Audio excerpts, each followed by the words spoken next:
welcome to the new series, The Draft Board, that is replacing the List Management Monday for Talent Talk.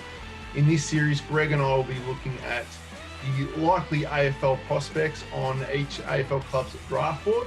And in today's episode, we're going to be looking at the top 10 picks.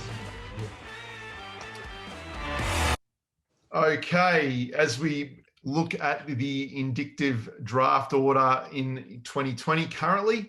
So currently we have Adelaide at pick 1, pick 2, North Melbourne, pick 3, the Sydney Swans, Hawthorn to get pick 4 currently, Gold Coast pick 5, Essendon pick 6, Carlton pick 7, Adelaide again at pick 8, pick 9 for North Melbourne again, which was Melbourne's pick previously, and pick 10 to Geelong as part of the deal for Tim Kelly. Our first pick in 2020 currently is Adelaide, and their draft order at the moment is pick 1, 8, 20, 30, 44, 48, and 60. But as we see, the first pick will in fact be bid on for an academy player, that academy player being Jamara Ugle-Hagan, which is the Western Bulldogs. And we see no other choice but the Western Bulldogs to match that. Being Jamara Ugle-Hagan, there's been a lot of media speculation around him being the next Buddy Franklin. He's 194 centimetre key position forward at 84 kilograms. He is ready to play next year, so we don't see Bulldogs passing that option up. And as we saw in the final series last year and in the games that he did play, he can kick a lot of goals.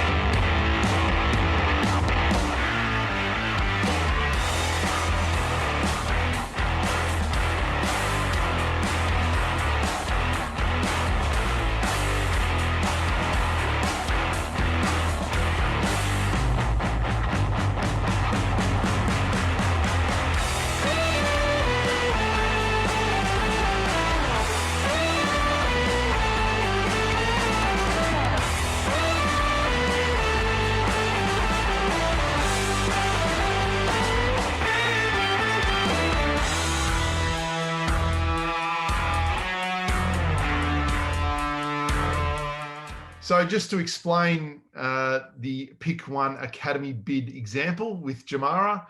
So pick 1 is worth 3,000 points as part of the draft board. If Adelaide were to bid on Ugle-Hagan, Western Bulldogs are to match that bid on draft night. The academy players do get a 25% discount, which means that the Western Bulldogs will owe 2,250 points.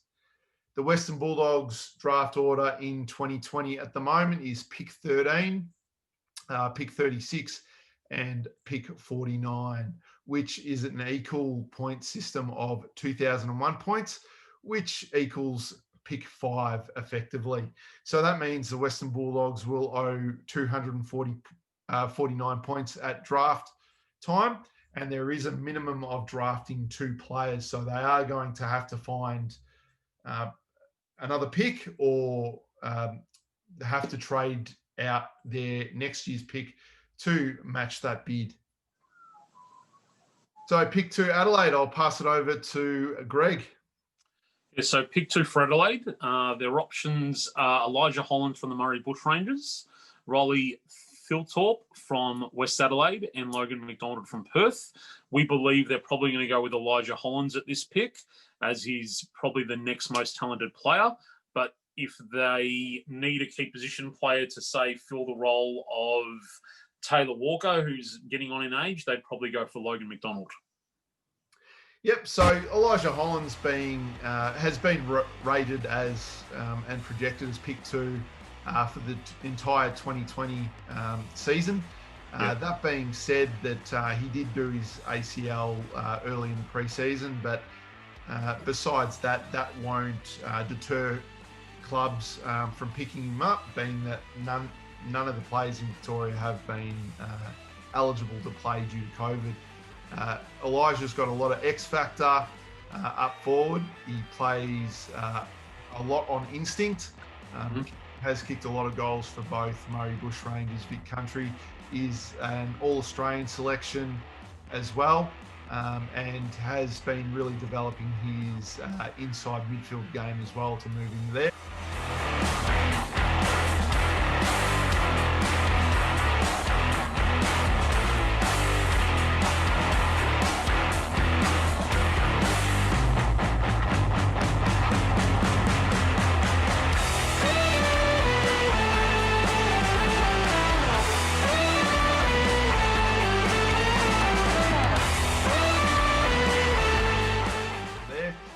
Riley Thilthorpe, a ready-made player playing for West Adelaide in the seniors as a ruck key position forward at 201 centimetres and 100 kilos. He's been projected later in the top 10, but we see, being that option from Adelaide and a replacement for Tex Walker, and also to help out Riley O'Brien and develop his ruck craft, and he's quite explosive off that first 5 metres and has the lead hands overhead. Trent across half back and sets runners out. A dangerous kick on Philpott. Really well wide. Riley Philpott throws it to open goal. And this one he doesn't miss. He gets his second youngster. But that Logan McDonald is the most rated player at key position in the draft at the moment, being 196 centimetres and 86 kilos. He's a player with a lot of footy smarts and can also play at both bookends as well.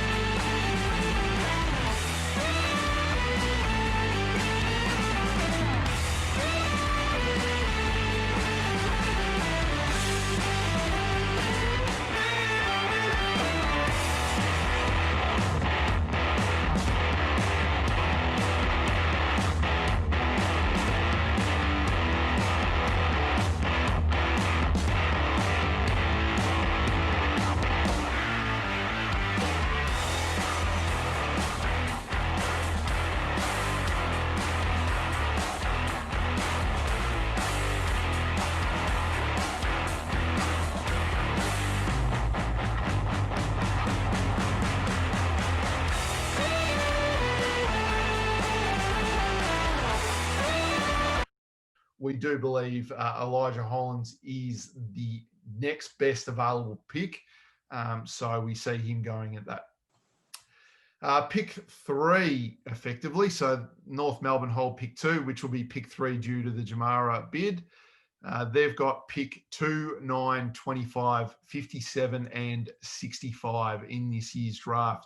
And we've seen over the previous few weeks, they have offloaded about 11 players, and that might again change leading into the trade period in 2 weeks.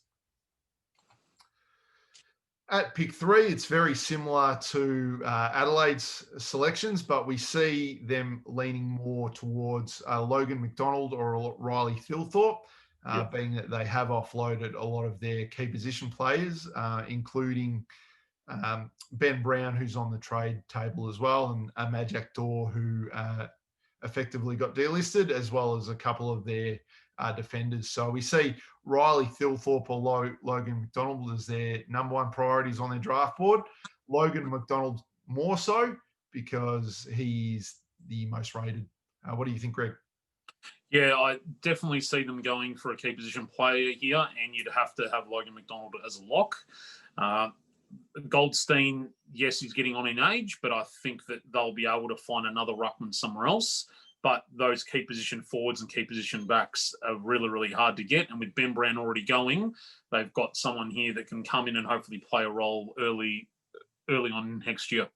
Yeah, and let's also point out as well, in regards to this pick 3 for North Melbourne, this possibly could change again today after hearing the rumours about Brad Crouch leaving. if he is picked up as a free agent, that will in fact give another compensation pick for Adelaide in the top 10, which they will effectively get pick 2, 3, and 8 if Crouch goes. So moving on, we've got All right. ones. Yeah, on to the Swans. So they've got pick 3, which would be pick 4, 22, 54, and 56. And at this pick, so the only change that we've got in here is Braden Campbell, which is one of their academy players. Now the Swans will not pick him up at this pick, so they'd probably go for Riley Tilthorpe at this stage. And what they'll be hoping is that Braden continues to slide further and further back in the draft, so that they can pick him up as late as possible. You've seen a bit of him, Brendan. What do you think of Braden? Yeah, so Braden Campbell's one player that a lot of clubs will bid on inside the first round. He's a ready-made midfielder that had a really good season in the national championships for the Allies, represented the Australian team and played a good game there, as well as winning the best on-ground medal in the Futures game before last year's AFL Grand Final. Has explosive speed, really cleanliness, both inside and outside the contest. And he's got that awareness in front of goal as well, so he can play a variety of roles. In saying that, Elijah Hollands, if he does slide, that's going to be Sydney's first pick. However, we do see Riley Thilthorpe as a ready-made replacement for not only a Callum Sinclair, Buddy Franklin is getting on, obviously, as well. So we do see him, and obviously Sam Reid as well is another one that is getting on in his career. So Riley would be a very good replacement in that pick. Hawthorn with the next pick. So currently they have pick 4, 21, 39, 42, and 59, and 67. Hawthorn have stated that they will be using pick 4, and they will be looking at the draft currently, having offloaded a few of their veterans. So this, in fact, will be pick 5 due to the changes in the bidding. We've got Denver Granger Barras from the Swan Districts, probably the best key defender in the draft at 195 centimetres. We have midfielder Will Phillips, who is probably one of the highest rated midfielders in the draft at 179 centimetres. And we've also got Riley Thilthorpe still around this pick, that ruck key position forward position. Most of the draft experts have projected him to go between pick 5 and pick 10. Yeah, so just on this pick, Will Phillips, we've talked with and interviewed, and we know quite well. We know Hawthorn will be looking to make their midfield stronger, and I personally think that Will Phillips is going to be a great pickup for anyone. Denver Granger Barras, based on his highlights and what we've seen throughout the last 2 years, he's by far the best key defender at the moment. And Hawthorn are in the position right now where they really need to look at their spine and really need to look at what they're going to do moving forward, because they've got so many players that are either towards the end of their career or players that they've drafted previously that just haven't made it yet. So I think this pick's going to be really key for the Hawks, and I really see them leaning towards Denver Granger Barras, to be honest, Brendan. Yeah, I agree. I think Denver Granger Barras is too hard to go past. He's not only the best available defender in the draft, but he also is that need that Hawthorn really do need after Stratton retiring, as well as Frawley.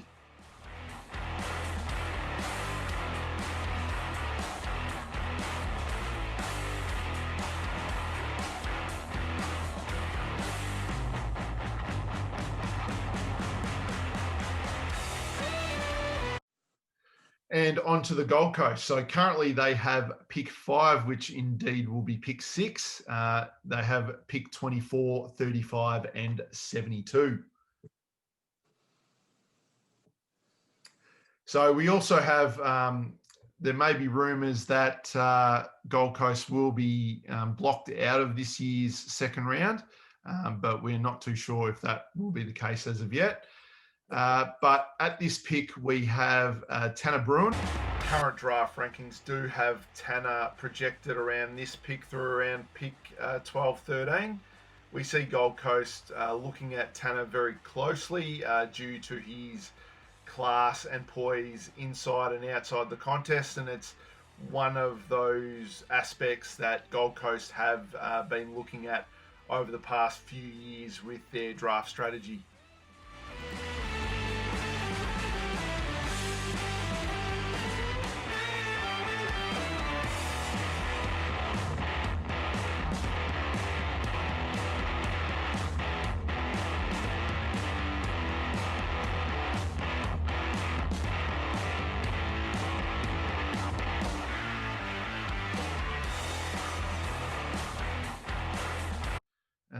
As we've already spoken about, Will Phillips being around this pick as well. And we've also got one of their academy picks in Alex Davies. So he has been rated between pick 5 and pick 13. He's one that is 191 centimetres, a tall midfielder, inside midfielder that's gone really well for the Allies over the previous few years. So he will definitely be bid on early. So if he is available, Gold Coast will toss up between just taking him at that pick or going for one of the other two midfielders. But with their spine pretty set at the moment and their flanks on both forward and back pretty set, they will go for that midfield depth and the best midfield. Yeah, I do agree with that, and I really see them leaning towards Will Phillips just for the fact that they took Matt Rowell and Noah Anderson last year from Oakley. Will's already played with them.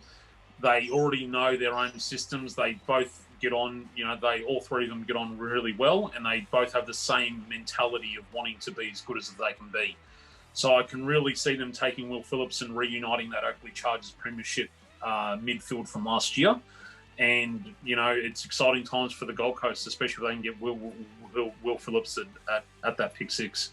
Yeah, and you've spoken about that mentality as well with we've heard from a lot of the players we've interviewed. Matt Rowell's the best that they've ever played with, and again, Will said the same thing. But Will's got a reputation with that leadership and that drive as well. So it'd be pretty silly for Gold Coast to pass Will Phillips up if he's available at that pick. Yeah, agreed. All right, and on we go to pick 7.